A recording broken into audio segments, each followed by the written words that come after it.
All right, I think we're ready to call the meeting to order and ask for the roll call.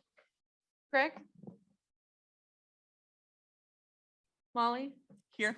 Lizelle is excused. Brad? Here. Theodore? Here. Steph? Raquel? Here. Robert? Rick? Here. Denise? Here. Stephanie? Here. Elise? Here. Mike? Here. Jefferson? Here. And the District 2 council seat is vacant. Okay. Do we have any public comment? We don't have any public comment at the time. Okay. Then we'll go ahead and get started with the Public Safety Fund. Over to you. For you. I normally get introduced, but I guess I'll work through. Chief Kosmicki, would Just you kidding. honor us with the fund? Thank you very much. So again, I'll just start similar to what I did last week, is just go through fund by fund.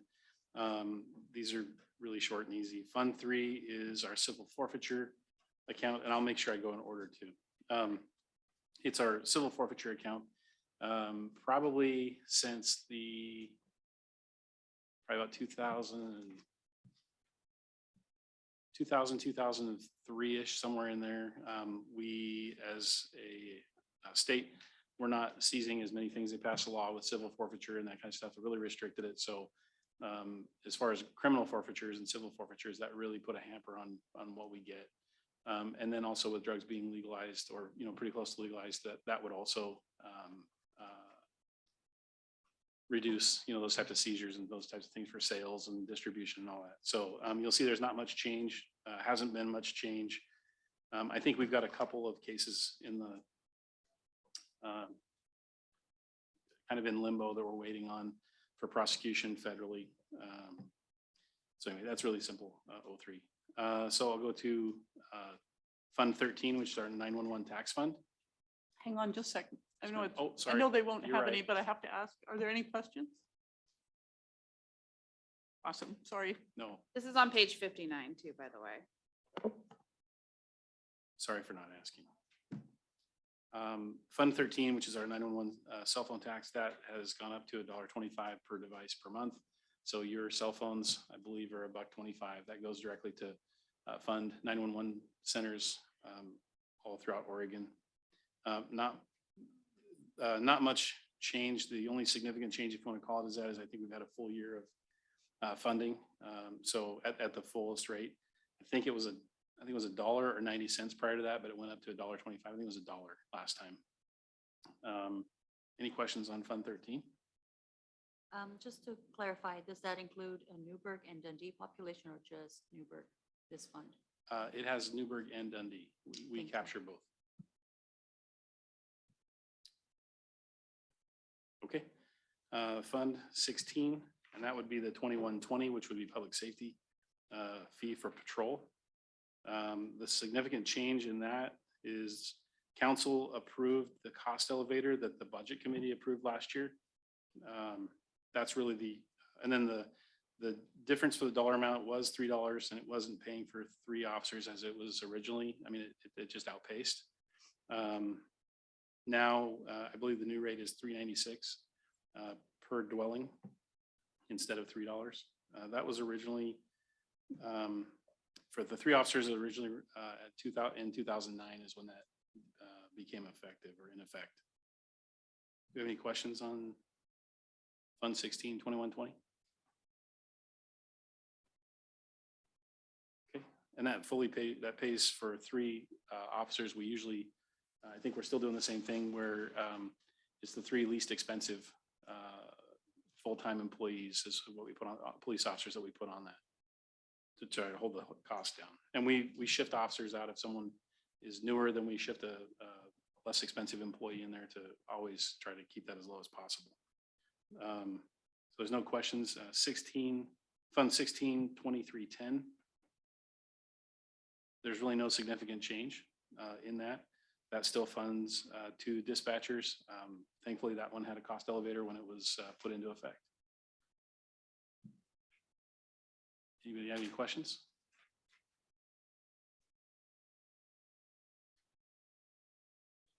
Okay. Actually, I've got a question on Yes, sir. the officers' salaries. There's no change from last year's adopted. Does that include the increases in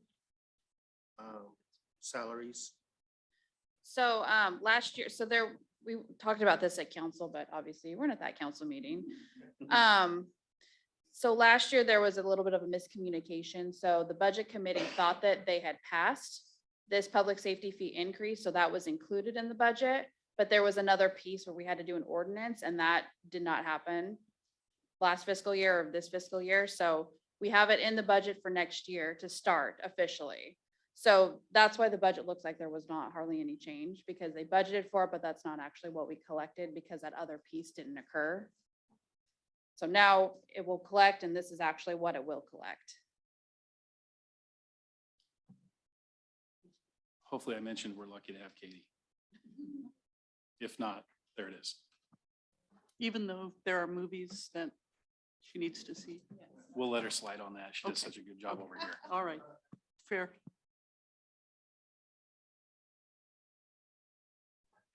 Okay, on to the building inspection fund. with Doug Rux. Good evening, Doug Rux. So in the building fund, the revenue increases for this one are generally coming from our third-party services, inspections and plan reviews we do for Dundee, Dayton, and Lafayette with their growth. Our numbers are relatively flat. Our next year is going to be on residential development. We're not anticipating any commercial or industrial for the next fiscal year. Personnel, there is an increase. There is one new plans examiner that's in this fund to try to keep pace with the volume. We've been using third parties and we've looked at it. And so we've identified for a temporary position for 6 months that we might be able to do for another 6 months to evaluate it. And then if it works, then we could do it as on a permanent basis. This year as well, we're moving our contract plumbing inspector, who last year got budgeted in professional services, is going back into the personnel line where it has historically been. So those are the two big changes there. The material and services costs are pretty much status quo. A little bit of an increase for fuel that came up at the last meeting. Are we anticipating that? Yes, we are. And of course, internal charges went up. The last piece of this particular fund is capital outlay. And you'll see one for $70,000. That is for 2 new pickups for our inspectors. One of them is 2005 and the other one is 2007. So we're trying to get back onto the rotation like Public Works, and so that we're rolling these things every 5 years so they're getting higher value when we do sell them.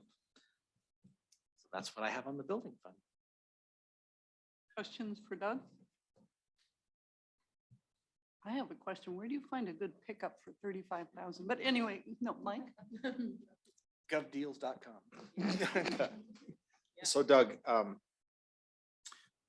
the contract service work that we do for other cities, is that anticipating to go up a lot? Because there's a lot of housing going on or building going on over in Lafayette area. Lafayette. I haven't is been to the Dayton, or is it Amity that you said also, or was it Dundee, Dayton, and Lafayette. Dundee, Dayton, and Lafayette? So a lot of that comes from the city of Lafayette, which is going through a growth spurt. They've done an urban growth boundary expansion. So up on the north side of town, they've got a new big residential development that's going in there. But there's also growth going on in Dundee and Dayton as well. So how does it work? Do we keep a certain percentage of what we pass for the permits and stuff for them, or how do they pay us? It's by a contract through an intergovernmental agreement that was entered into in 2009. Okay. And so we get a percentage, well, we get the cost for doing the plan review, and then we get a percentage of the cost for doing the inspections. I've been working with the other 3 cities because they have not increased their fees since I've been here. And so it's not keeping up with inflation.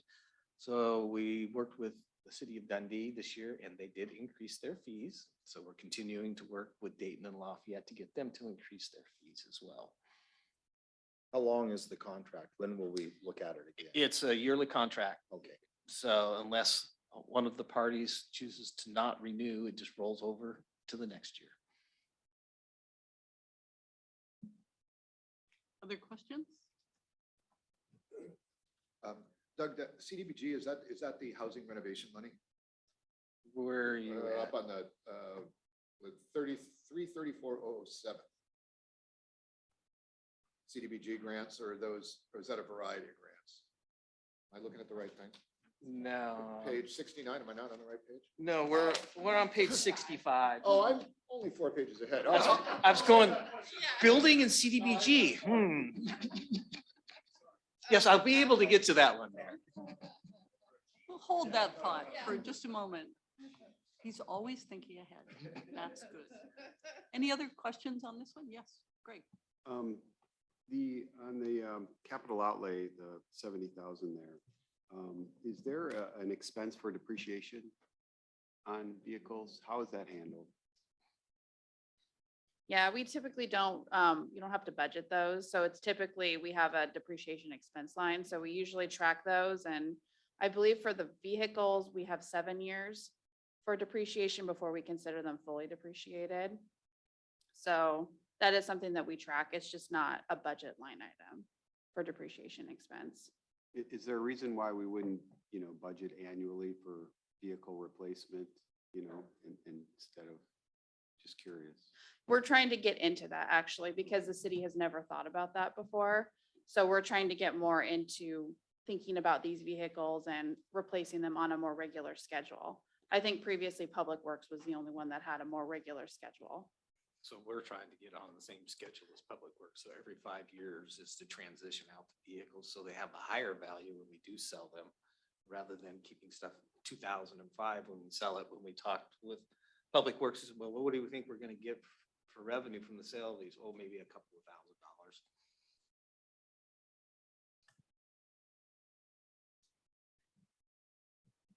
Okay, on to the next. So we're getting there, Mayor. So Economic Development Fund, this is an odd one. It's broken into 3 sections. Katie and I have talked about fixing this, not this fiscal year, but next fiscal year. So in the revenue side for economic development, the CDBG grant is one that's there. So we got a $500,000 grant. We will expend some of those funds. The balance of it will get rebudgeted for next fiscal year. And what we don't expend, it might go into the fiscal year after that. It's the way the program has worked in the past. Personnel costs and economic development. This covers the economic health manager position. So there is a slight increase in that based on the COLA that Katie had mentioned at the last meeting. But we've actually got a decrease in our materials and services costs. So supplies and equipment are going way down for the proposed fiscal year. So that's the economic development side. Then we get into the affordable housing side. So this is the trust fund that was established. And so there's really no revenue that's coming in to that. It's the money that we have on hand. And so for the M&S, it's stable, same as it was this fiscal year. Then we get into the construction excise tax that was adopted. And there, we have not expended any funds yet, but we are collecting revenue.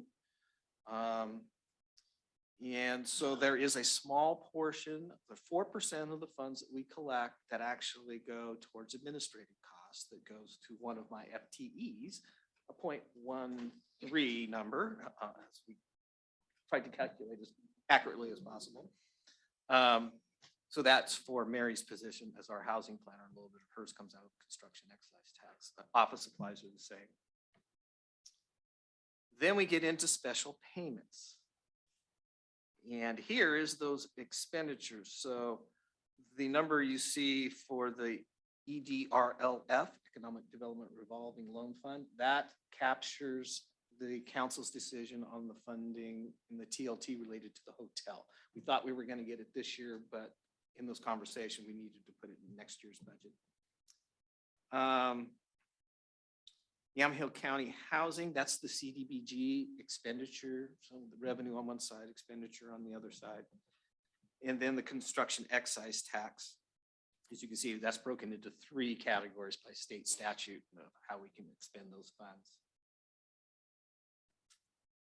Then, of course, no transfers out of this fund. That's all I have on that one. Question? Mike? On the Economic Development Revolving Loan Funds, this, am I looking at this right? Yeah, okay, so how many loans, I mean, do we only give out like 1 or 2 a year, or? The last 3 years plus we have not. And as we went into COVID, when there was lots of grant money out there, they were not coming and knocking on our door, looking for basically bridge financing, gap financing that can go in there. So as we come out of the pandemic, things start to restabilize, the grant funds get expended and so forth, the hope would be that they would come back. Now, what we talked to council about is because we were taking the $395,000 for the hotel, it gets paid back through TLT, which will come in on a quarterly basis once they start operations. Then we'll have additional funds to be able to loan out in the future. This is another fund where we've talked about we need to restructure how we implement the fund. It doesn't work very well. There's guidelines that were adopted by council years ago. And so I have talked with management about that, and just it's an issue of having staff capacity to sit down and go through it. So who handles that? Is it a partnership with the, what's that, small business? We actually contract with the Mid-Willamette Valley Council of Governments to do that. So they do the underwriting for us. They've gone through staff changes as well. Just learned last week that they refilled that position. Now, that's good. So we use them for the underwriting. So applications come into the city. We then send it down to the Council of Governments. They do the evaluation and the loan underwriting for it. Then they provide the documents back to us, and then we bring them to the city council for their review and determination if they're going to award a loan. So there's not a lot of staff time involved in this then? Not a lot. And what we do, there are fees charged, there are loan origination fees that are actually paid by the applicant. So we're not using the actual economic funds to supplement it. Just like if you're going to a traditional lender, you have all your loan origination fees and underwriting costs and so forth. And the applicant pays for those. I have a question. So when we looked last week on the economic health manager position that is no longer funded, it is now funded through this department. Yes. Is that correct? Yeah. Okay. So it Thank comes you. from the general fund over into Fund 14. Then there's a portion of Fund 14 that also pays for that particular position, which is a good thing to bring up because the mayor did last time on the FTE count. So we've had conversations about that. I wanted to find the right time to mention this. So the number that's in the chart for this fiscal year is incorrect. That's supposed to be 9.3. The number for 22-23 is supposed to be 11.3. Now you ask, well, that's adding 2. It's really not, because as we talked about last time, we did a reshuffle of the classifications of positions. And so, but they're fully being captured in 22-23. So we're technically only adding 1, but it'll look like this says 2. Rick, Thank you for I think you've been clarifying. waiting to ask. And just so on the CET, so are you planning, it looks like it's planning on spending all of the CET that's been accumulated, or is that just an accounting thing? That's an accounting thing. So we're budgeting for the expenditure. So we're anticipating we might have close to $1 million by the Right. time Yeah, we get that's what to it the looks end like, of this fiscal year. And we are in conversations with different entities who have an interest in tapping into that. So we're trying to stand up that program. It's anticipated to be done by the end of this calendar year, so that we'd be in position with the entities that we're talking to about possibly partnering with them to build some affordable housing units within Newberg. Very cool. Other questions? Yes. I'm so sorry. I just heard you mention the hotel. What is that? I know I'm just. It's a curious place where for- you stay. I'm just curious for my own Thank understanding you. of the drink. We have A Fairfield Inn by Marriott has been proposed over by Columbia Bank on Bridger Street. 79 rooms, 4-story building. So it's something I've been working on since I got here. Mayor and I've talked about this many times. 7 years, we finally got one. Everything went silent during the pandemic. Everybody back to back. Okay, good. Keep going. Transient lodging tax. So, as Katie had mentioned last meeting, is that we are anticipating an increase in the revenue and getting back to about where we were at in fiscal year 1920 for that coming in. So kind of the general number, 65% goes to the general fund, 35% goes to tourism, which is then split in this budget. As proposed, 30,000 goes to the chamber to operate the visitor center. The balance goes to Taste Newberg for tourism marketing and promotion activities.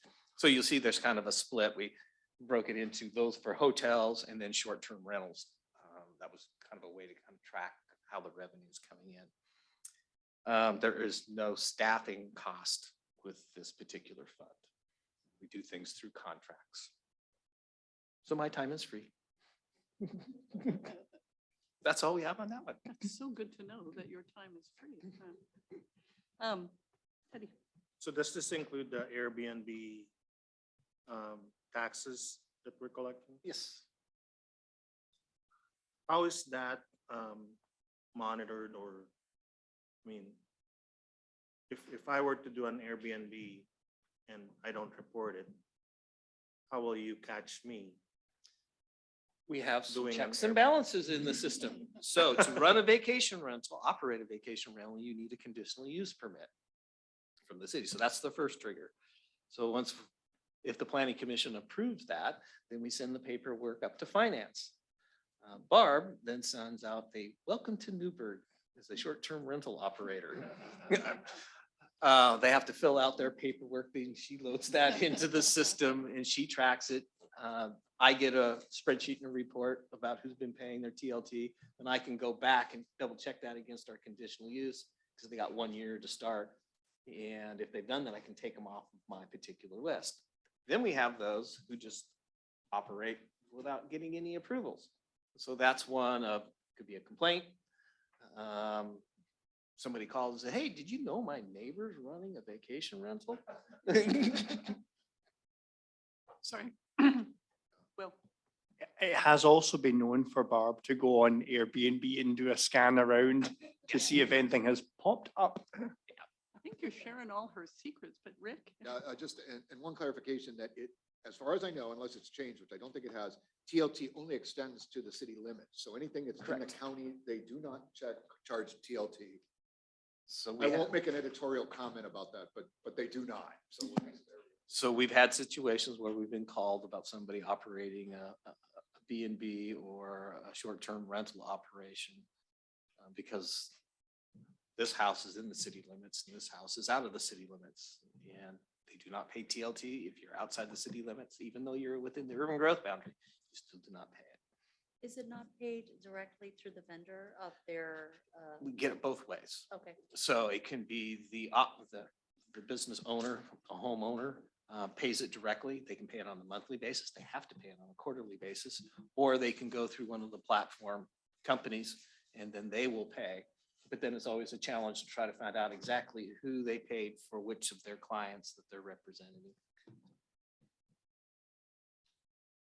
Other questions?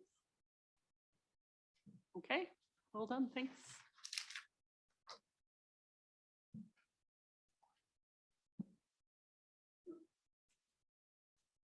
David, street funds, sir.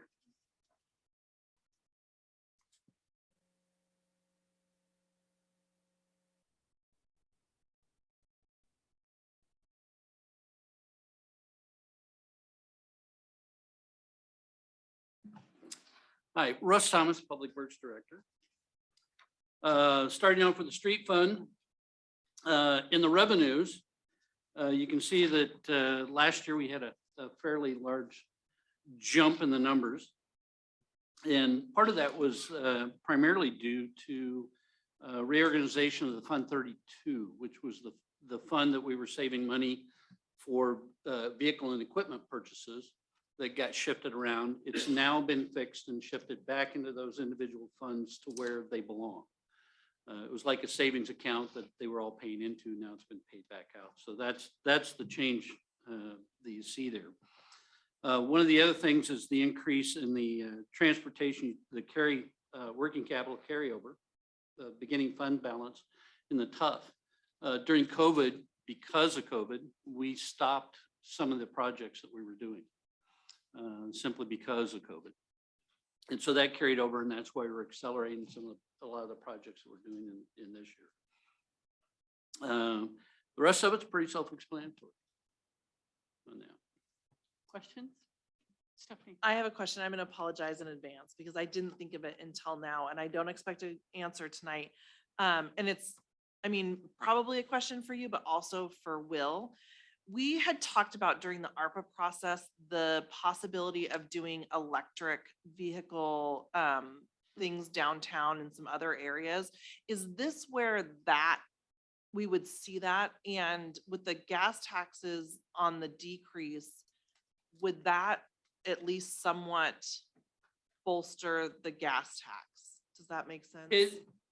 One of the things, and talking about electric vehicles, right now, the state has just rolled out their electric highway plan with the American Recovery Act. The state's getting, I don't know how many hundreds of millions of dollars to do that. And in fact, today I just filled out a thing with the state requesting information from them about hosting sites that the state will be paying and putting in for that. As part of the research was that if we put in a site, we would get revenue from that. And that revenue would go back into the street fund to support it. So that's one of the things we're looking at right now. We're heavily pursuing the grant opportunities for that. And additionally, taking a look towards the state as far as what they're funding. They're looking at installing numerous fast chargers, the level 3s, in locations and nothing less than a level 2. As we go throughout the state, there's approximately 32,000 electric vehicles registered right now, and it's constantly increasing. So we're working on trying to encourage them to do that. I have a follow-on. If the state installs them, does the state then get the revenue or like, is there a difference between the amount of revenue we get based on whether the state does it or if we do it like on a grant? What they're doing is putting them in on host sites. Obviously, like our Second Street parking lot that the city owns would be a host site. So the host would then take over the maintenance and operation of it. They are installing them at the expense of the state, which is all through the federal grant funding that they're getting.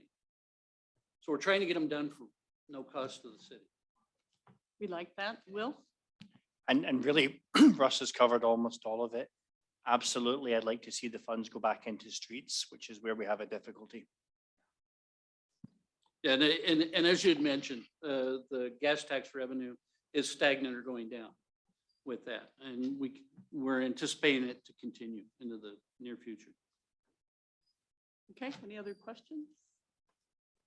Nope. Go. Street engineering. In that area, we pretty much have held the line on that. Some of it is salary increases. One of the things I wanted to point out that was brought up that we do have FTEs that are scattered throughout all of our funds, the street, the water, storm and sewer, and they're a portion. So there's not really a 1-for-1 ratio on it. We currently have 4.33 FTEs out of street, and that includes engineering and maintenance and operations. So they're bits and pieces, I guess is the best way to put it. With that, we've taken a look at the budget and are continuing to try and maintain the line. And again, the largest thing is internal charges that we deal with as far as admin support services to help pay for everything else that's going on for the city, power, lights, phones, what have you. Questions on engineering, street engineering? Can I go back on the street fund resources? Because I see that we budgeted 1.7 million last year on vehicle replacement, but we didn't spend it. Would that, I mean, we didn't replace any of the vehicles last year. Do we need to, I mean, if we didn't use it, shouldn't we budget for that this year? Those funds, that was the funds I was talking about out of Fund 32 that got transferred into there. It's now been transferred back into the separate accounts where it should go. Okay, The Fund 32 is the big savings account. So Okay. we have expended funds for vehicle replacement, but we expended them out of the proper funds where they belong. The accidental gift that you got that wasn't yours and it had to be taken back out and. And we had to figure out who's what. Yeah, and there was some muttering going. It's been fixed, thanks to Dan Cooler, who spent a lot of time Trying to sort figure it that out. Other questions? Nope. Good. Maintenance. Street maintenance, and again, talking about the FTEs, it's pretty much, as far as the salaries and benefits is the same. Going down through the line items, there are a few touches. Road materials is an increase. Again, they're now saying 8.5% inflationary index. We've noticed higher costs than that, especially in the cost of asphalt, because it's petroleum based, it's rock based, it's labor based. So we're seeing some minor increases in that. Supplies and equipment. One of the things that we have been living on is the edge of supplies and equipment. And we're talking everything from small hand tools, rakes, shovels, to more power equipment such as compactors that we deal with, the $1,500, $2,000 compactors. So we have kind of bumped that up a little bit to take into account for that and replacements. And we're also taking a look at enhancing our abilities without enhancing our FTEs by adding some more power equipment in that area and supporting that. Safety program, and again, this has become an issue that we're dealing with as far as emergency management and safety. Dealing with folks, we've had increased costs that are unfunded mandates through the state. Some of it is the smoke rule, the wildfire rule. And one of the things that we have to have is we have to be prepared with respirators, and it's not a hospital mask, it's not a KN95 for those individuals who may have to work should we have wildfire smoke out there. And they cost substantially more. And having them ready and fitted to certain individuals. So we're being prepared on that portion of it. Contractual services, what is actually under contractual services is our seasonal, our summer help, is one of the numbers that you see here. When we initially did it, it started with seasonals. We were hiring them in-house and found out that the cost to hire them in-house, plus our cost, plus the new mandated leave rules, vacation time, payment, we could hire through an employment agency, seasonal, not have to go through the 4 to 6 week process of hiring them, bringing them on board, finding out they don't work and having to start over again. For a cost, the exact same amount of money, basically, bring them in from a temp agency. So that's where you see the jump in the cost here in the contractual services. We also use those funds for contract paving, concrete work when we're dealing with contractors that we need to bring in to work on things like that in the street. Street improvements, and again, as everybody's acutely aware as you drive around town, we're trying to ramp up things on street improvements and dealing with it. The double freeze thaw whammy that we got this year has really popped open a lot of potholes. And we're actually taking a look at going to a new process for a permanent pothole repair using a mastic. It takes a little bit longer to cure in. It's not like taking cold mix out and rolling it in, and it rains and it pops right back out of the pothole. It's something that once we take it out and put it in, it's a permanent repair of that pothole. So we won't go back. And that's the bane of our existence, is dealing with those. So that's one of the things that we're looking at there. The other thing that you notice is street electrical. That is streetlights. One of the things that we have completed almost during this past year is conversion to LEDs. And we've gone from a schedule of where we own approximately 50%, 40% of the streetlights and poles, which we are responsible for all the maintenance of. So a street light goes out, we call PG, they'll come and fix it and send us a bill for fixing it. And most of them are Cobra headlights.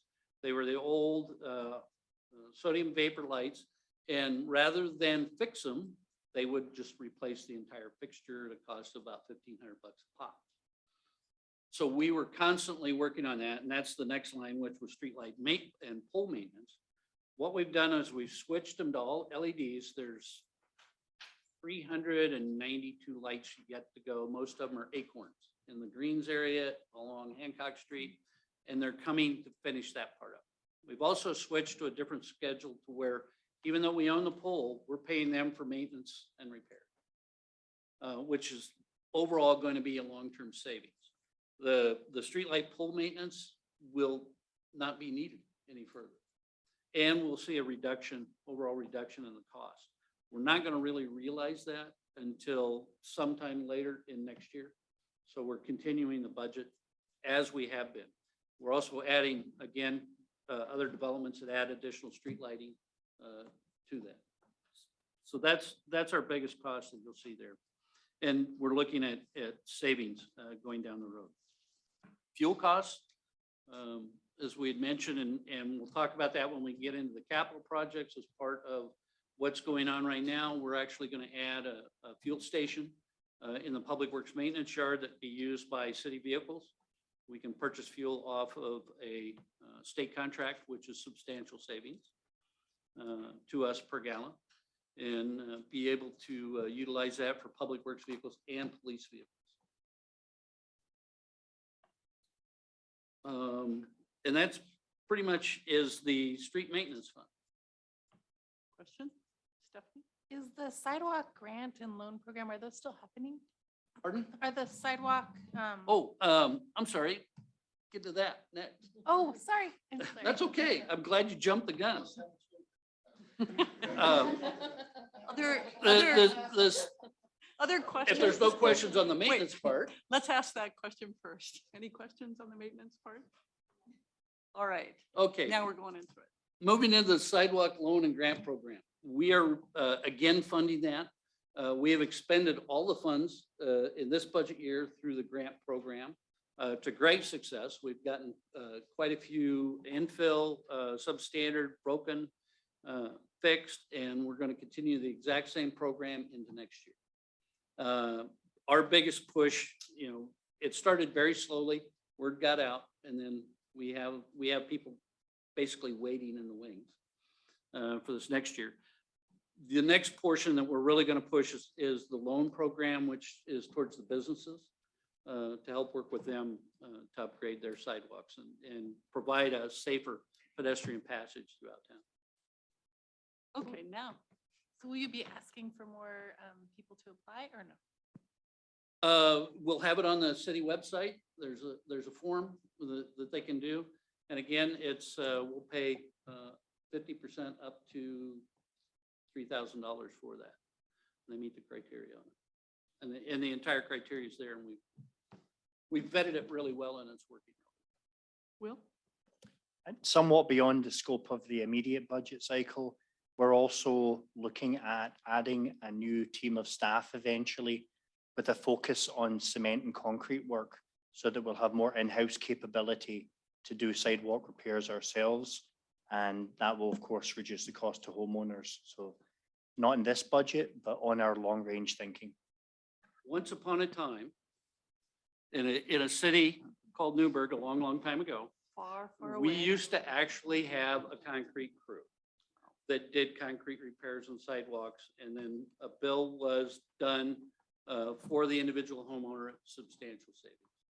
With that, we're going to revisit the old model. Awesome. In fact, you could probably hire out and make considerable revenue at this point because it's hard to come by. I have a question on that. No, I was kidding. No. I've noticed, and this is ignorance on my part, sometimes the reason the sidewalk is being repaired is that there is a 50-year tree there that's, pushing it every which way but loose. Cutting the tree down actually costs more than getting the sidewalk repaired.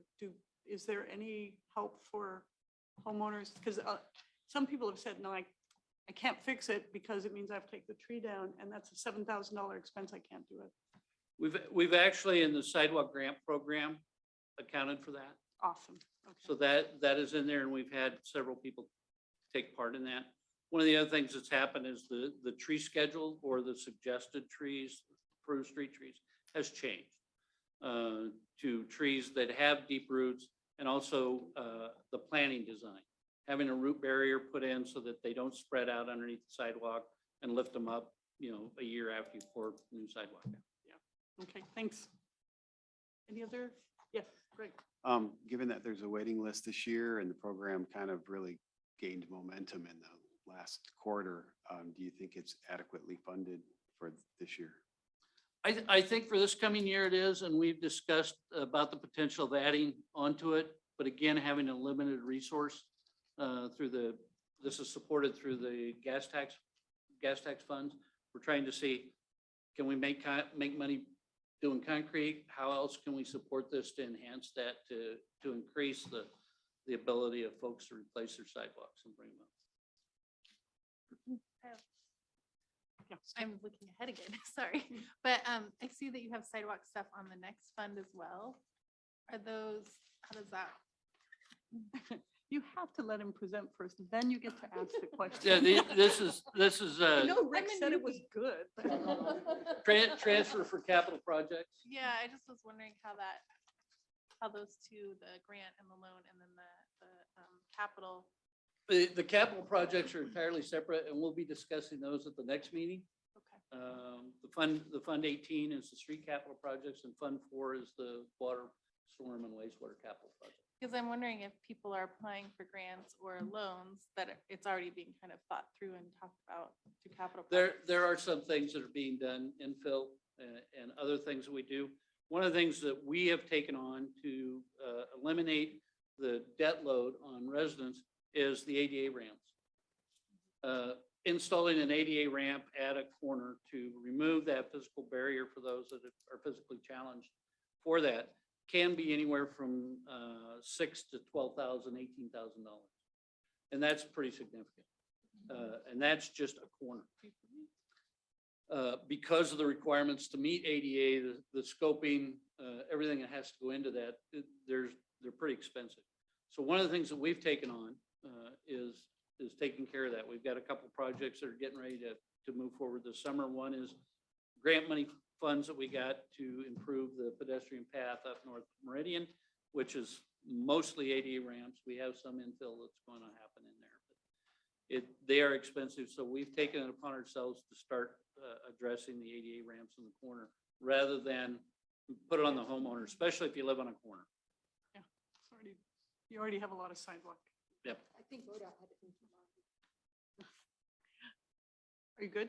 Yeah, that's great. I just have a house on College, so I want to. There's a project coming on College for sidewalks and stuff too. Other questions? Nope.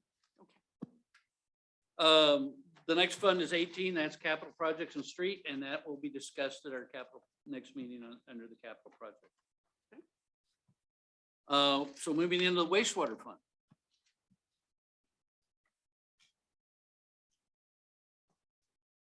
Again, taking a look at our resources, we have done quite a bit of work over the past year, and capital projects are underway that have eaten into that. So part of our beginning fund balance is down a little bit. We're taking a look at the revenues, user fees. Again, rates were increased through the rate review committee, so we've accounted for that into the funding for that. So that's where you see the increase in that. So that's our resources. Again, wastewater engineering. We have in our wastewater fund, we have 20.29 FTEs. And I always try to figure out how do we get 0.29. But that's just how we've got it split up, and that's between engineering, maintenance, and wastewater treatment plant operations. So that's an increase in the number that we have overall in wastewater. And we've accounted for we've had some newer staff, so we're gonna have some increases in salaries and COLAs, and that's been figured into that as far as our salaries and services. As far as engineering expenses, again, the biggest cost is our internal service charge to support that, and franchise fee. We get charged a franchise fee, or we charge ourselves a franchise fee, the city does, just like we charge PGE and Ziply and Xfinity and everybody else to support the operations. Everything else is pretty much the same that's within there. Questions? No? I'm not making jokes tonight. There's lots of jokes to be made about wastewater. Operations, again, our salary and benefit package is pretty much the same in accounting for. We do have folks, some senior folks and moving up through there, and the COLAs are accounted for in that. In the operational part of it, one of the things that we've taken into account is, again, as part of our collective bargaining agreement, we pay for the uniforms, the shirts, jackets. It also accounts for pants, steel-toed shoes, some of the safety apparel that the individuals get. We don't pick them for them because we have found that you pick up for them, they won't wear them because they don't like them. So they have basically a stipend that's given to them as they need it, up to a limit to pay for that. So we've accounted for that increases within that budget line. Safety program, if you look back across it, it was very minimal, and then we jumped it up to 40,000. And what that is that our wastewater treatment plants, they were never built for anybody to get on the roof. However, as we've modified the operations in our treatment plant, they need to get up there to check on the roof of the composter. To make compost, you got to heat it up to 55 degrees Celsius and hold it there for 3 days. We have temperature probes that run through the composter. If you can imagine, it's a trash compactor laying on its side, and we're just constantly pushing stuff in one side, coming out the other. But it takes several weeks to make that transition. Should our temperature probes fail, we have to get on the roof, open up the ports, and put temperature probes down through portals that are in the roof. It was never intended to do that, but we do it. They never put railings on the roof, safety railings. So a portion of this in the operations, and this is the treatment plant, is to install those safety railings that are necessary by OSHA requirement to be put up there for that. And we've included that in our safety program. Operational expenses. Again, we've had significant cost increases. One of the things that's is a large expense to us is sawdust. With the reduction in works in the woods making lumber, we've seen a reduction in sawdust. We built our own sawdust dryer to dry the moisture out of it. To make compost, you have to have a media, carbon-based media that has a moisture content below a certain level. Otherwise, you put it in the compactor, it liquefies, and I was there when the walls blew out. And then you have to rebuild the entire thing. So one of our costs is operating, number one, getting the sawdust farther and farther away and at a higher expense, and operating our own dryer. Now we use that sawdust to fire the dryer to dry more sawdust. So it's kind of a catch-22. But expenses are going up. Utility costs, We have installed a solar farm to supplement our utility expenses at the wastewater treatment plant. We have just gotten it online. We're monitoring the production of it. I had a meeting with PGE this last week, and we're getting a report done from them that will give us the ability to show what the offset is on our utility bills as far as the savings with that. We're anticipating anywhere from 17 to 20%. It rainy, sunny, it's solar. But we've had to budget that with anticipation. We're not sure how well it's going to perform with that. So that's our utilities, and that's one of our biggest expenses with that. Permit fees, and again, these are the costs that we have to pay to the state for the ongoing permit to operate and discharge the wastewater into the Willamette River. I will say the water that we discharge out of our treatment plant is near drinking water quality. Near. I've drank it. Not intentionally, but I seem to be okay. There's a story there. I that think. Once you're done with this page, we have a couple of questions queued up, but I want to hear how that happened. Yeah. And so that's what we've done. The other thing that we have is we have significant funds set aside for repair and maintenance. Again, we do have an aging plant. We've done a lot of internal things to save funds on that, but there's a number of motors, blowers, the rotors. There's a lot of moving equipment in there that we constantly have to maintain and take care of to keep the plant operating at the level that we have it at. So that is a pretty significant expense. Building and grounds maintenance, again, we've thrown money in there. We have a roof that's failing on one of the buildings. So that's part of the expense that we put in there in building and grounds. We replaced and did a remodel on the operations building, replaced the roof on that. But these buildings were built in the late 80s, and so it's time for those replacements. So that's where we have a significant increase in that. So Okay. you got questions? We got it queued up. Jefferson first, then Denise, and then anyone else who hasn't. The contracted employees receive the uniform stipend or no? We don't have contract Oh, employees. in that area. I love compost, but so the disposal, if you weren't composting, the disposal cost of the waste would still be higher, right? But it would be than- significant higher. Than the sawdust and selling the compost out. And I'm surprised they didn't make me drink the water, because I think you've challenged me so many times on drinking these. Yeah. Here, we just ran this pond water through. And well, I'll drink it. Yeah. Yeah. That's me. I think I might have drank it once. You might. I might have. I was real thirsty one day and picked up a hose and didn't realize what was connected. Okay, thank you for that. Raquel? I see that you've had legal expenses in the past. I'm just trying to understand why there is no little budget for that, and also for internal charging computers, et cetera.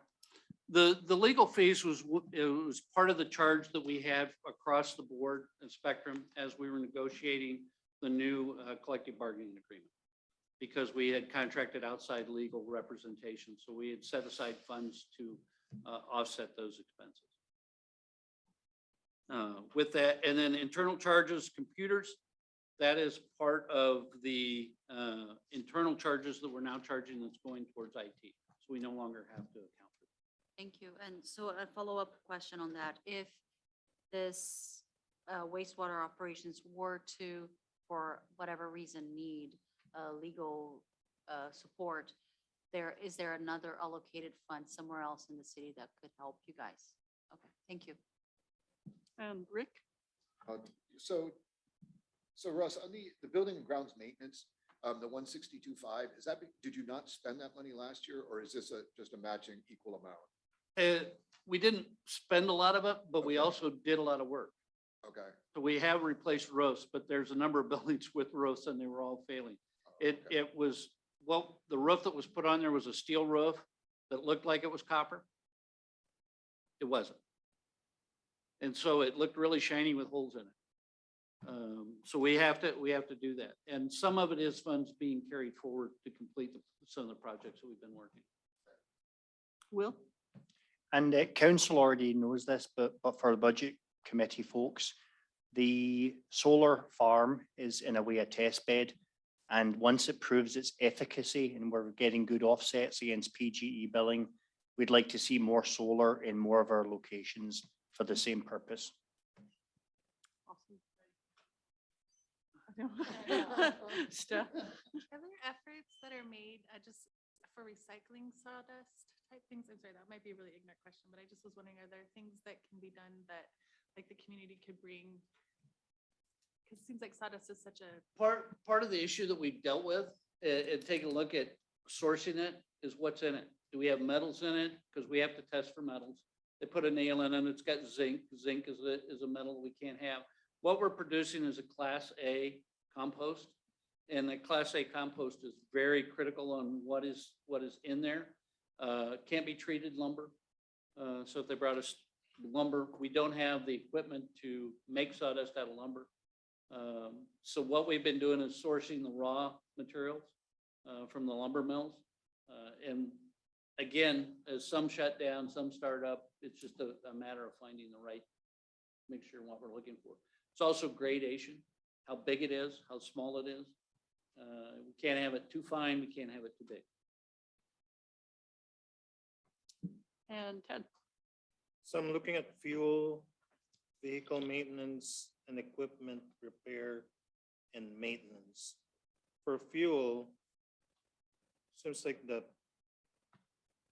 expense that we had for 2021 was about 3,000, but we're budgeting triple that.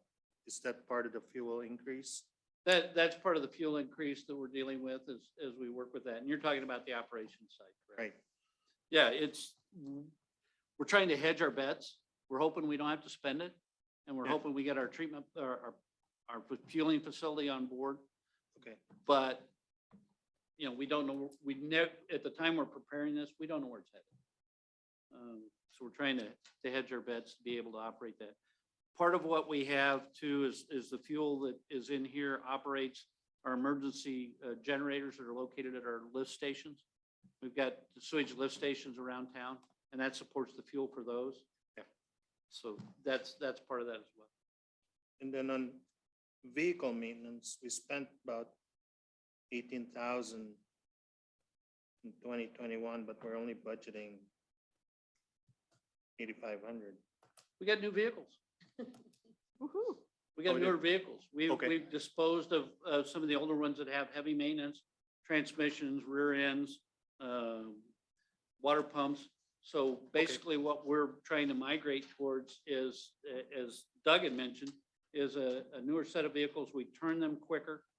We don't do the heavy maintenance. We're doing oil changes. We're might change tires and brakes, maybe, over the life of the vehicle. So we're trying to reduce that overall expense on vehicle maintenance. And then on the opposite side, equipment repair went up big time compared to what we spent. And again, that's the pumps, the rotors, the hard equipment inside the treatment plant itself that we Okay, have to okay, that's maintain. That's not referring to rolling stock. Still there? Okay. Excuse me. Wastewater maintenance, moving on to that. Again, we've had some changes in some of the salaries and wages, and that's accounting for increases that we have with COLA in some of those areas. And again, healthcare costs, retirement costs are being accounted for in that. And I don't know if you've got a new version or an old version, but if you take a look at the line items starting at office supplies, drop them down a line. This was one of the pages I gave you last week for reprint. So I'm off the old one. They're the right numbers. They were just in the wrong line in the original copy.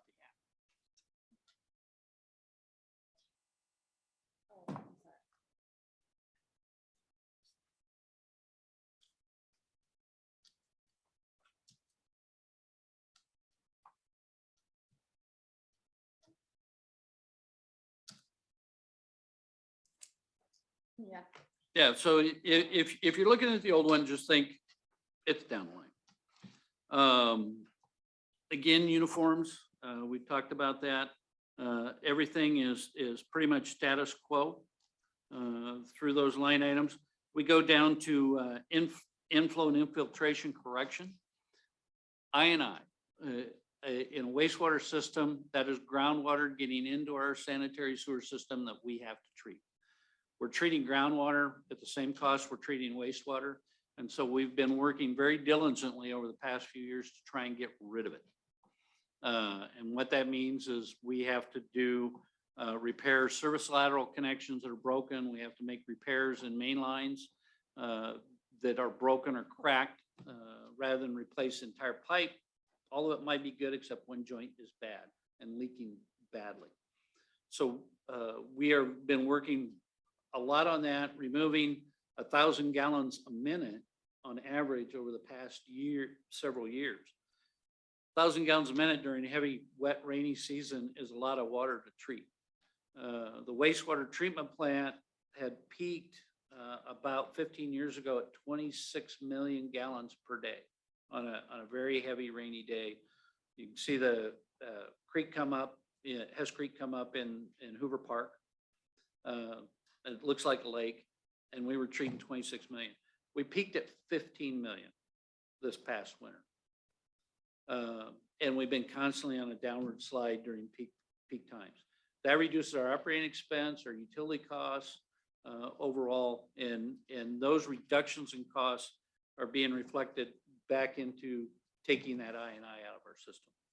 So that's a big chunk, and we're really going after it even more so this year, focusing on getting it down so that we can further reduce our operating expenses.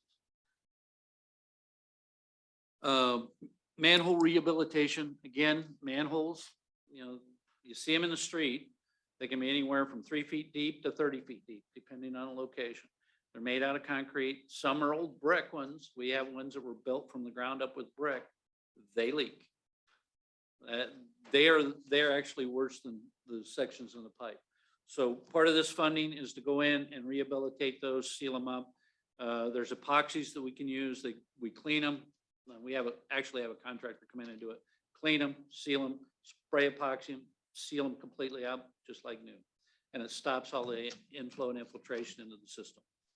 It's an easy fix to get a lot of I&I out of the system for least amount of money, because we don't have to dig something up to do it. It's already available for us. Lateral replacement, as we tighten our system up, and there's something else going on a little later, but as we tighten the system up, what that does to the groundwater is it drives it up. And laterals typically come off at an angle anywhere from 5 degrees to 45 degrees.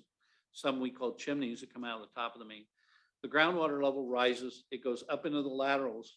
We are responsible for the laterals from the main line to the property line.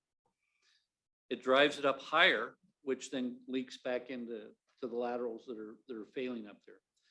Within the city, we have laterals that are composed of concrete, plastic, cast iron.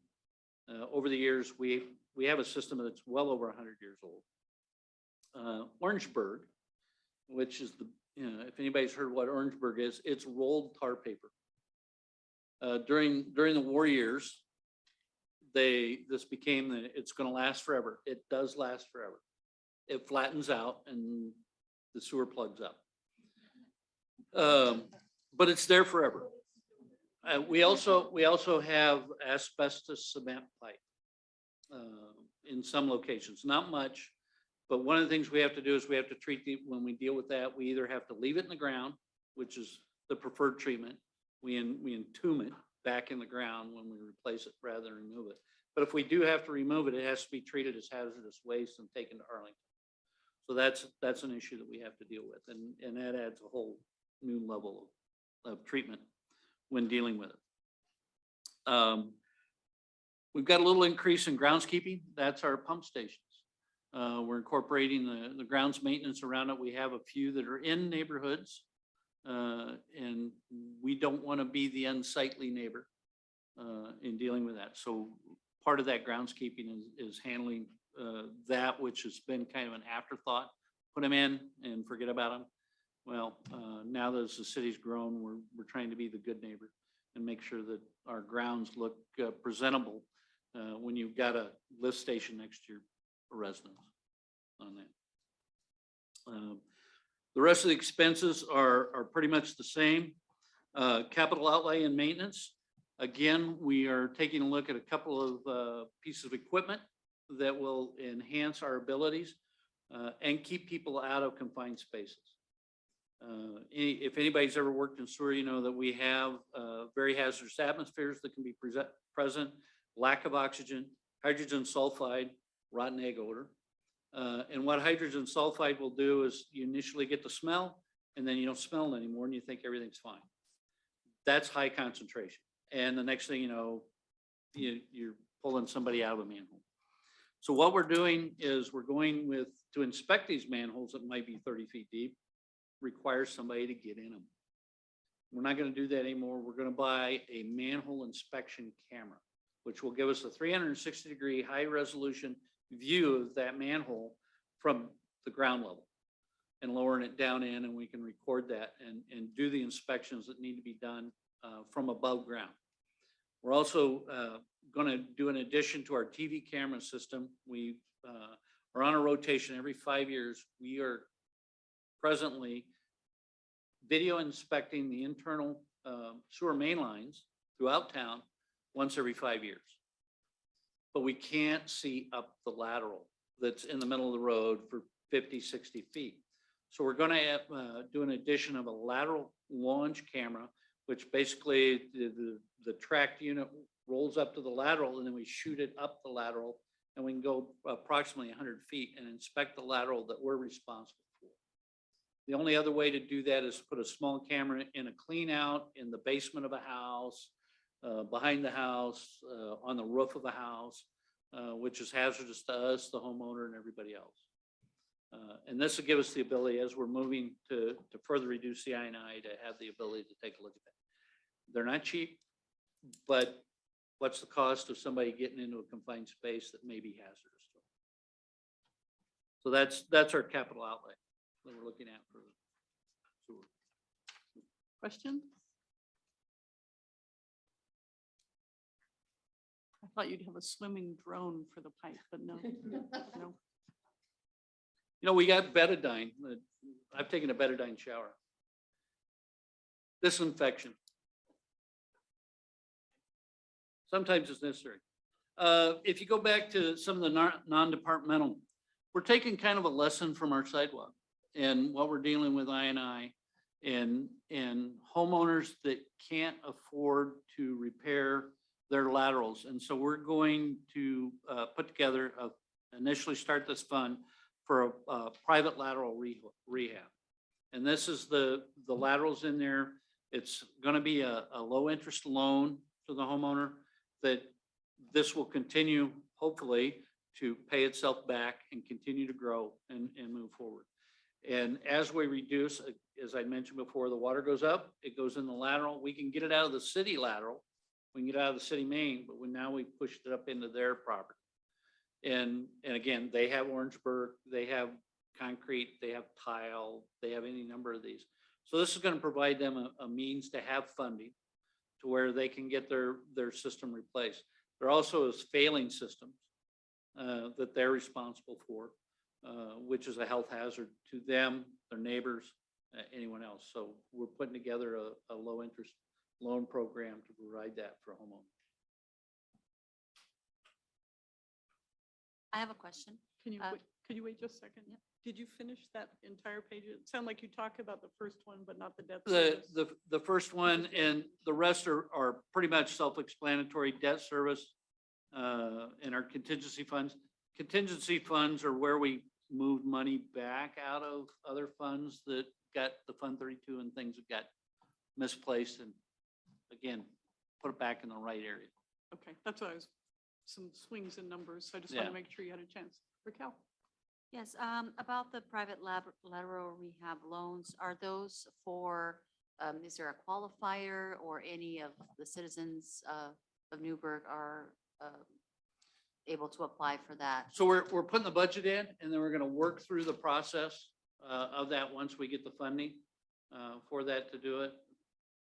Take a look at it similar to what we've done with the sidewalk loans, but have it set up in such a way that it's available for that, but getting the funding in place first. Thank you. Others? Good. Okay, moving on to water. Good idea. That was supposed to be my joke. We're wondering if there's any hazard you haven't been exposed to, though. Right. You haven't mentioned a radioactive hazard. I had curly hair at one time. I was gonna say. Yeah, see if I can low. Probably. Water resources. Again, beginning fund balance. We've not done some of the projects because of COVID, so that's carried over into it that we're dealing with. And again, we're trying to save money because we're planning on building a new water treatment plant here within 6 years. And trying to pay for as much as possible without having to borrow money. User fees, again, rate increases is reflected in that as well. And the rest of it's pretty static on revenue. In the water fund, we have 14.5075 FTEs. We're getting down to fingernails on that one. And that's between engineering, maintenance, and the water treatment plant operations that we deal with. Again, the administrative salaries, benefits that's taken into that. We're talking about engineering is taking into account COLAs, longevity, those type of things, healthcare benefits. Same in all of them. As far as the fund, we're pretty much status quo. Again, the big numbers are the admin support services and franchise fee costs out of water. Questions? Everyone's head above water?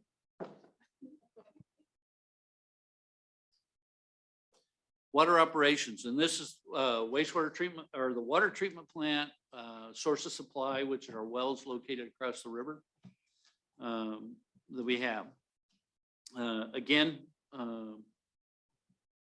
just repeat what I said before about salaries that's located in that. As far as operating expenses, again, it's pretty much status quo on a lot of it until we get down to operating supplies. If everybody remembers, last year there was a major fire at a production plant up in Washington that provided all of the sodium hypochlorite, chlorine for the entire Western United States. During that time, the cost of the supplies quadrupled overnight because they're bringing it in on tankers and it was coming from Missouri. They are the major provider. They got everything back up and operating within a fairly short period of time, couple weeks. Supplies have kind of come back into it, but business being what business is, the prices didn't come all the way back down. And again, with the price increases, transportation costs, that type of thing, our biggest cost is the sodium hypochlorite that we deal for disinfection. We make our own, rather than having 1 ton chlorine gas containers that if they leak could kill who knows how many people, because chlorine gas is heavier in there. We make a solution. So there is no gas, there is no hazard to it. It's basically like a very weak bleach that we use for disinfection. One of the other things that it does is we have a higher iron content in our wells, and it's used to as part of a flock that's put in there. It breaks the iron and helps it settle out and easier to remove in the treatment process. So that's what we do. Utilities are big expense. It costs money for power to pump the water out of our wells, to operate the equipment, to treat it, and to pump it into our water system with that.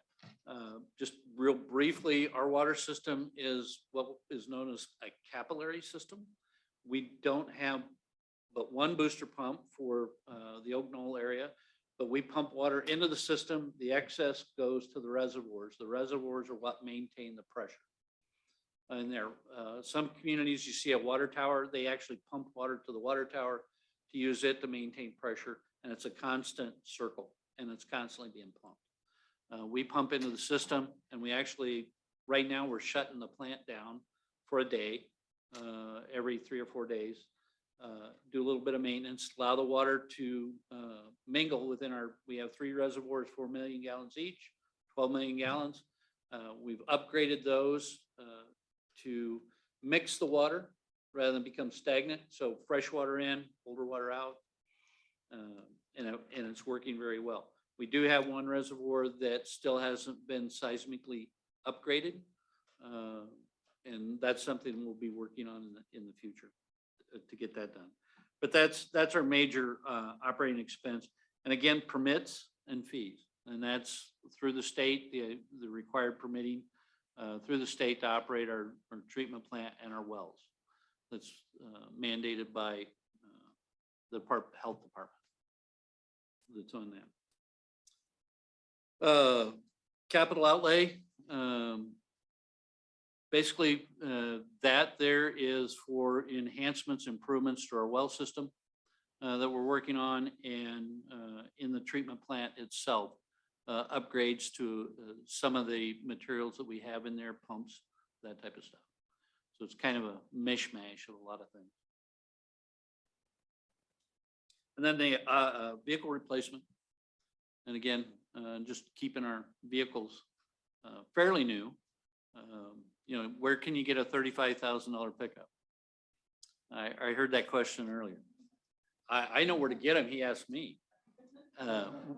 We actually buy them through a state contract, which the purchasing power drives it down. We can buy them at substantially less than what the consumer can buy them at, but we don't get all the bells and whistles that people get with those.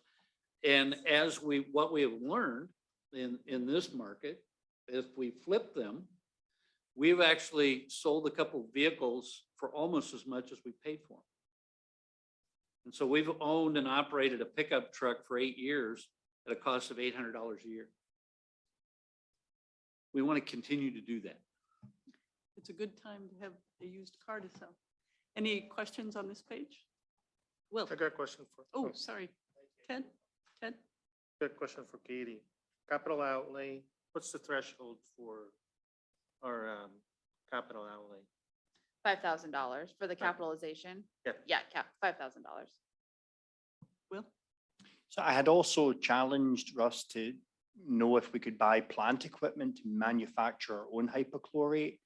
And unfortunately, the cost of that would be enormous. It's a very complicated chemical process. Otherwise, I would have liked to have. Very high power consumption. Right. Excellent. Other questions? Yep. Off you go. Maintenance, hit replay on the salaries and all that. Going down through it, office supplies, we've never really in maintenance, they've been doing a lot more, and it's been actually hidden in other line items, so they're just breaking that out. With that, water meter installations, that's new meters and replacement water meters, that the city's cash register, so to speak. Again, buildings happening, and we need to make sure they're in there. One of the components that we make sure of with our water meters is the meters that we use are an actual measurement of the water going through. It's not a proration of the flow calculated using some theorem to calculate how much water actually went through it. It's a measuring chamber, and it measures all the water that actually goes through them. Being a mechanical device, over time, they slow down and they need to be replaced. We have them, the ones we buy are on a 20-year warranty. So we plan to replace them in that life cycle in the 20 years. If for a reason of failure, we have to replace them less than 10 years, they replace the meter free of charge. And then it's prorated from year 11 to to year 20 with that. So that's one of the major expenses that we have there. Groundskeeping, again, dealing with the booster station. We're actually doing some more work around some of the water facilities that we have in town. So again, it was hidden within some of the other budget line items, and we've broken that out to actually identify where that's at. Contractual services. A lot of this may be working with contractors to help us do hot taps. Should we need to insert a valve where we didn't have one, we need to do a hot tap, which is actually cutting into a live water main without shutting all the water off and being able to go off of there. That's an expensive proposition. So that's part of our contractual services. Once upon a time, we had a flood up North College from a valve that blew off, and our main line that went up North College had 2 valves in it. From there to the reservoir, 2 valves. So part of what this pays for is we did 4 valve insertions in that line. And again, did live without shutting the water off, put a valve in. That we could isolate that portion of the line and hopefully keep from losing millions of gallons like we did, should something go bad. Water appurtenances replacements. Say that word 3 times real fast. That is replacement. An appurtenance is a valve. It's replacing a valve, replacing some part of the water system that's not a pipe or a fire hydrant. And again, it was hidden, something that was hidden in water line replacement, and we're just breaking that out into those areas where we actually use it. Water line replacement, again, this is replacing those defective lines that we have. The majority of our water system is composed of ductile iron. Ductile iron used to be referred to as pitch pipe. You could pitch it off a truck and drive over it and it wouldn't break. Cast iron, it's a version of cast iron. Cast iron lasts, or ductile iron lasts. They still have it in Rome, but it's very brittle. You can hit it with a hammer and break it. We are probably about 85% of our water system is ductile iron. Everything that goes in new is ductile iron. It's bulletproof, literally. So we don't do plastic or anything like that. But we do have some sections that are cast iron. We do have a little bit of steel left in town that rots out, where we've been working on getting rid of that. That reduces our water loss. Water loss is money we're paying to treat and put out into the system that goes out through leaks. So we're staying on top of that. So that's our water line replacement funds. The rest of the funds are pretty much the same. Again, hydrant maintenance, we've identified that. We have aging hydrants. As everybody knows, fire hydrants are critical when it comes time for a fire. The rest of the time, we don't need it. We hope we never need it, but we have to be prepared. We have an awful lot of fire hydrants that need to be worked on, replaced, that are what we consider substandard. And what that means is the fire department hooks up to it with a hard suction, the big nozzle on it, and they can pull a lot of water through that fire system very quickly.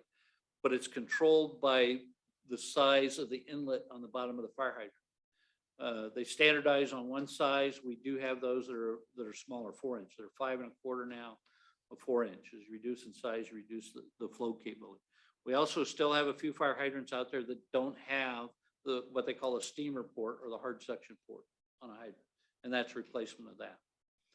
And making sure that they constantly operate. When a fireman pulls up to it, it's got to work first time, every time. So we're identifying, dealing with the hydrant. Lateral service, or lateral maintenance. One of the issues that we have faced through a federal mandate is the replacement of lead service lines. Now, everybody's aware of the impact that lead has on it, and I will tell everybody, to my knowledge, at this point in time, we have no lead service lines in town. I took them all out back in the early 90s. We took any that we were aware of, had records of, or anything taken out. However, we have to do a complete inventory of every service line in our system, from the main to the meter and from the meter to the foundation of the building or property. That's required by federal law over the next 3 years. And then we have to provide that. If we discover a galvanized service line from the main to the meter, then we have to prove it never had lead connected to it. If we can't prove that, it's called a galvanized line requiring replacement, which we would then have to replace over a 10-year period. You're guilty unless proven innocent in this respect. This is something that came out of the Flint, Michigan issue with the lead and service lines. I will tell you, the East Coast is, City of Chicago mandated lead pipe for service lines. The buildings up until 1986. So we're starting a line here, and we're gonna see increases in this over time. We're anticipating, once we get the inventory done and over a 10-year period, we might be spending somewhere in the neighborhood of $1 million to replace galvanized service lines. So we're starting to ramp it up now. Just give you a heads up, unfortunately. Capital outlay vehicle replacement, again, that's replacing vehicles to keep them low maintenance costs, flip them, get the recovered value on them, and put that back in our system. Well, we use that money over and over and over again with that. Reduces mileage on fuel. They're safer to operate, and we don't pay the heavy maintenance costs that you normally pay on older vehicles. Questions? Darn it, you're just giving, could you hold back a little bit of information so that we could? No, okay. Okay, stormwater comes out of the sky, goes out of a pipe. Question?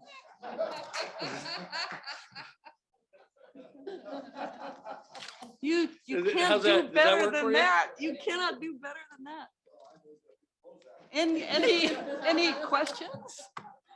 Perhaps you'd do a little more, just Okay, for some of okay. I think the them. moral of the story is what hasn't Russ done? And what hasn't he drunk and taken a bath in? Stormwater, again, our fund balance is pretty much the same. Not really any significant changes there. User fees, again, rate increase. We're anticipating some increases there. Question? In our stormwater fund, we have 7.1575 FTEs. Mike? So the interest earned, it was a lot higher in the previous few years, but it's really low, but interest rates is gradually starting to go back up now. Shouldn't we be maybe putting a little more funds in there? I think it's, we reallocated some cash balances among the funds. So I think based on expenses that stormwater has, it doesn't have as much cash now.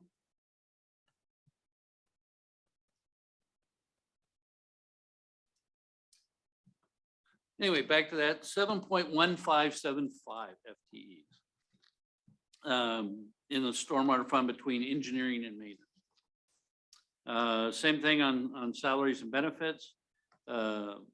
As far as the operational expenses, in engineering, the TMDL field program, 15,000. We're just continuing the same number. We didn't have to do that in the past, so that's why you see blanks across there. It's something that came up in the past year that is required through a federal mandate. What is it? Sorry, ignorant. Total maximum daily load, TMDL. It's basically monitoring what is being put into the rivers and streams as a result of runoff from the stormwater. You see a lot of rain gardens. You see a lot of sidewalk, side of the road areas that water goes into. It's a biological treatment facility that removes the heavy metals that you encounter from brake linings, wheels, stuff that falls off of vehicles on the road, oil. We didn't have to do it before. We have to do it now. So that's why there was nothing in there previously. The rest of it is pretty much the same except for admin, support services, and the franchise. questions? So Russ, is there a threshold whereby stormwater will have to be more treated than it is? Is it a population thing? I thought I recalled that. The threshold is population based. Yeah, I thought so, yeah, okay. So we're still quite a ways from there. When we hit 50,000, there's another magic bullet that comes out that we have to do some additional things with that. So we've got a little bit of leeway in that. As we get into that, we don't have to do a lot of the monitoring and treatment that Salem, Eugene, Albany, Portland has to do with that. More complex systems. Anybody else?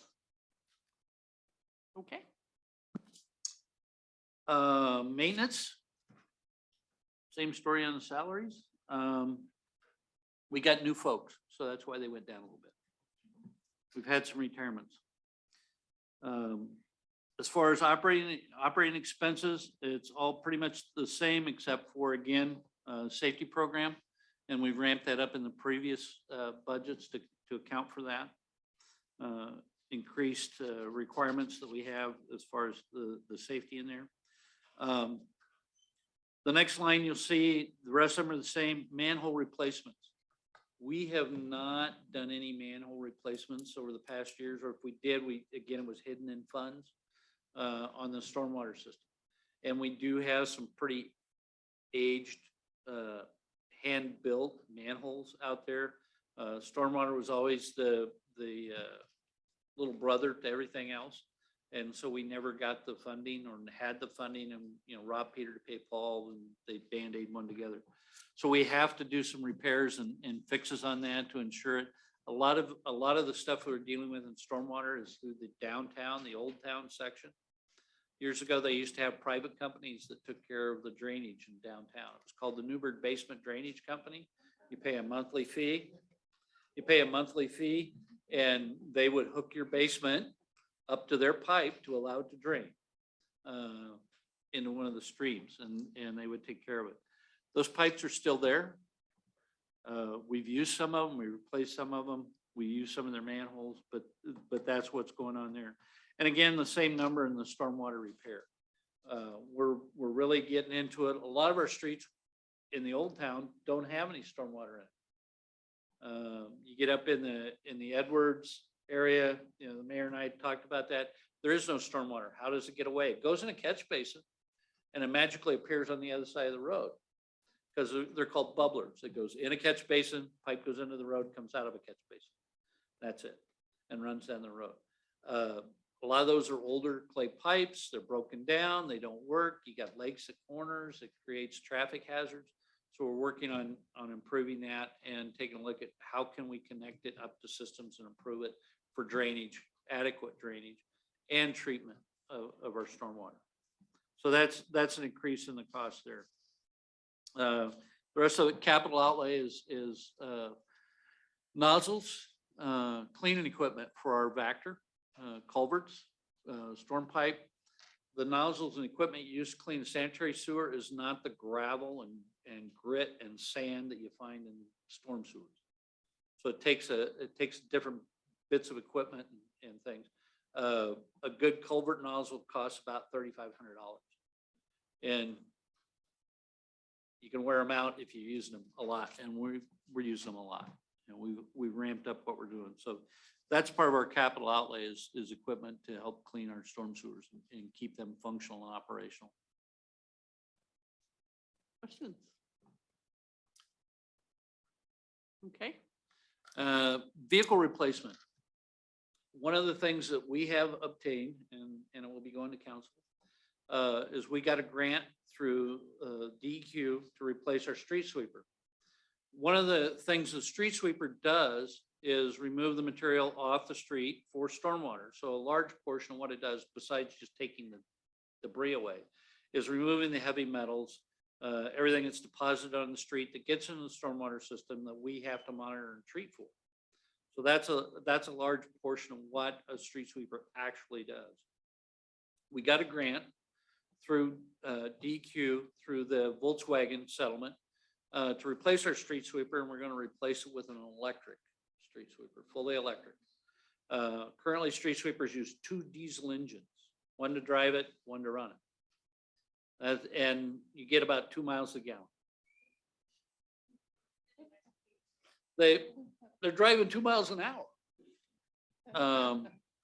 So anyway, we're working on it. Cost is significant, but we are working on getting that done. So within the next year or so, we're gonna replace our street sweeper with an electric. That's a large portion of where these funds are coming from. They're gonna go to. Does the city own only one? We have 2 street sweepers. Okay. So what we do is the new street sweeper runs all the time. The old street sweeper, we have to make significant mechanical changes in it for leaf season. It will pick up leaves great. It won't pick up the stuff off the street hardly at all. And it takes about a month to reconfigure this thing. And so what we do is we move it into a backup mode. So our primary street sweeper gets parked. When we get the new one goes away. As part of this grant, we can't recover any, we can't sell it and get any funds back because part of the requirement is we have to destroy it as a grant requirement. But we won't have fuel costs. We won't have heavy maintenance costs as far as the engine and motor, and the nature of a street sweeper is it's destroying itself as it runs because the environment it runs in. It's constantly in dirt, sand, grime, rock, whatever's on the road, and it's a constant maintenance nightmare. All we'll have is the wear parts on the brushes and the pickup part of it. And taking a look at a vacuum, we don't have the internal wear parts that you really have on there that you have on a mechanical street sweeper. Follow up. So the plan is to the backup or the second that is not as efficient, not as easier to handle. That is the one that is going to be destroyed. The backup that we have now is the one that will be destroyed. Great. The new one that we have, well, if you want to call it, 12-year-old one new, 13-year-old one new, will get parked and it will operate 2 months out of the year. It'll be the backup. Of- It's the backup to the electric. Eventually, we'll have 2 electric ones. That's the plan. As cost changes, right now, an electric street sweeper is $650,000. A conventional one with 2 diesel engines is only $450,000. But they're gonna pay for half of it, so we're still money ahead. Thank you for clarifying. I appreciate it. You bet. Rick? Sorry, just a plug on the, particularly on stormwater and the project with engineering and public works. So students at Fox, actually, civil engineering students did a project regarding stormwater, which is pretty darn cool. So just a plug for that. Cool. They did. It was really good. And we didn't give them any information. We just said, here's the problem. What do you think? And We'll be very unhappy to hear that one of their suggestions was to cut down a big tree. yeah, So, yeah, get rid of the tree. That's the cost. No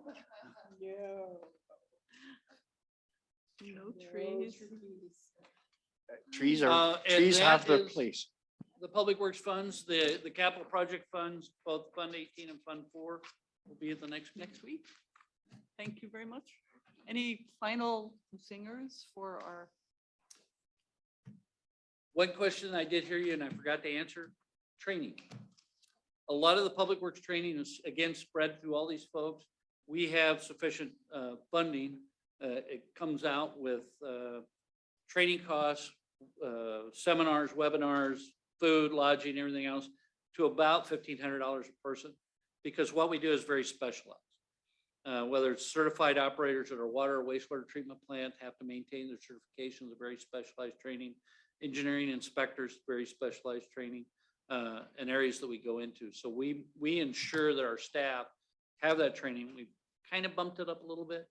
And the reason we've done that is because we're realizing a lot of new staff. And we want to get them up to speed and as best as possible and provide them an opportunity to be successful, both for their individual and for us as well. Sorry, I didn't touch on that. Okay. Your last opportunity. You're free. Thank you, Russ. Thank you. Does that wrap us up for this evening? Yeah, that's all I have on the agenda. Okay, so next week, I do have a question. May 18th, is everyone with one exception going to be here? Because I want to make sure we have quorum. I'm going to be dialing in from Duluth, Minnesota, brilliantly. Greg is going to be dialing in from somewhere more exotic. Is that right? No, you're going to be here. Awesome. Okay, so we don't have a quorum problem. Lozelle, I don't want to try and Zoom the chair, so our vice chair will chair the meeting next week. So thank you very much. Good job, staff. Oh, adjourned formally.